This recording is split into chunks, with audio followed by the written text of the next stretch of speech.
কৃষক বন্ধু বান্ধৱীসকল প্ৰধানমন্ত্ৰী সন্মান নিধি যোজনাৰ কৃষক মন্ত্ৰালয়ৰ পৰা এটা ডাঙৰ আপডেট আহিছে। ডাঙৰ আপডেটটো হ'ল PM কিষাণ যোজনাত এটা নতুন নিয়ম সন্নিৱিষ্ট কৰা হৈছে। যদি আপুনি PM কিষাণ সন্মান নিধি যোজনাৰ এজন প্ৰকৃত হিতাধিকাৰী হয় বা আপুনি যদি PM কিষাণৰ কিস্তিসমূহ নিয়মমতে পাই আছে তেন্তে আপোনাৰ বাবে আজি এই ভিডিঅ'টো বহুত ইম্পৰ্টেণ্ট বা গুৰুত্বপূৰ্ণ হ'ব। যিসকল কৃষকে PM কিষাণ আঁচনিত নতুনকৈ ৰেজিষ্ট্ৰেশ্যন কৰিবলৈ ভাবি আছে তেনে কৃষকসকলৰ বাবেও এই ভিডিঅ'টো আজি বহুত ইম্পৰ্টেণ্ট হ'ব।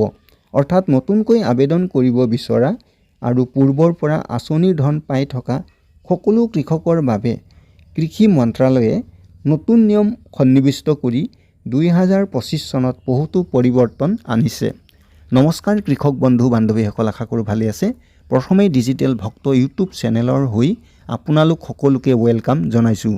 বন্ধুসকল, যদি আপুনি বৰ্তমান দিনত PM কিষাণ আঁচনিত নতুনকৈ ৰেজিষ্ট্ৰেশ্যন কৰিবলৈ যায় তেন্তে আপুনি দেখা পাব আবেদনৰ যিবোৰ প্ৰক্ৰিয়া আছে সেইবোৰত বহুতো কৃষি মন্ত্ৰালয়ে পৰিৱৰ্তন কৰি দিছে।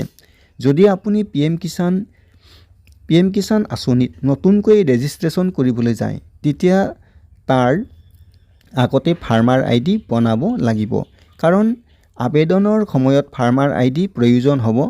ফাৰ্মাৰ ID নাথাকিলে নতুনকৈ PM কিষাণ আঁচনি ৰেজিষ্ট্ৰেশ্যন কৰিব নোৱাৰিব বা এপ্ৰুভ নহ'ব।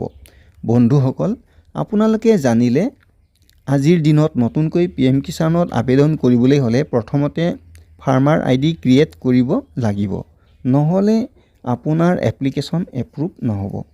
এই আপডেটটো সিহঁতৰ বাবে যিসকল PM কিষাণ আঁচনিত নতুনকৈ ৰেজিষ্ট্ৰেশ্যন কৰিব বিচাৰে বা ভাবি আছে।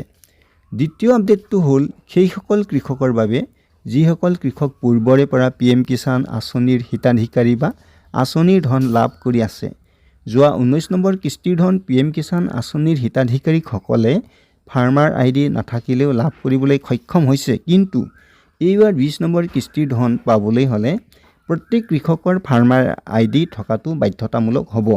গতিকে বন্ধুসকল, এতিয়াও ফাৰ্মাৰ ID বনাবলৈ বহুত সময় আছে। 20 নম্বৰ কিস্তিৰ ধন পোৱাৰ আগতে ফাৰ্মাৰ ID নথকা কৃষকে ফাৰ্মাৰ ID বনাই ল'লে কিস্তি লাভৰ পৰা বঞ্চিত নহ'ব। আজিৰ আপডেটবোৰ ইমানেই।